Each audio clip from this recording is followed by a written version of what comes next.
पाकिस्तान की अदालती तारीख का एक अहद आज तमाम हुआ। जस्टिस काजी फाइज ईसा बतौर चीफ जस्टिस खिदमत अंजाम देने के बाद आज रात रिटायर हो जाएंगे। चीफ जस्टिस के एजाज में आज फुल कोर्ट रेफरेंस हुआ, जिसमें जज साहिबान, सीनियर वकला, अटॉर्नी जनरल और सुप्रीम कोर्ट बार के रहनुमाओं ने शिरकत की, जबकि जस्टिस मंसूर अली शाह समेत 5 जजेस ने शिरकत नहीं की। इस मौके पर खिताब में चीफ जस्टिस काजी फाइज ईसा ने नामजद चीफ जस्टिस याहिया अफरीदी समेत दीगर अफराद का शुक्रिया अदा किया।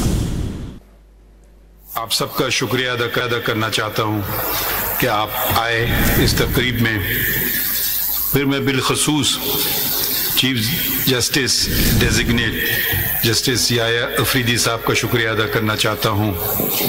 सब आप लोगों का शुक्रिया आने का और दोस्तों का भी आप सबका शुक्रिया अदा करना चाहता हूँ कि आप आए इस तकरीब में।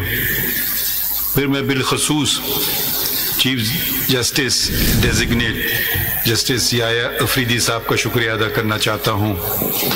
सब आप लोगों का शुक्रिया आने का और दोस्तों का भी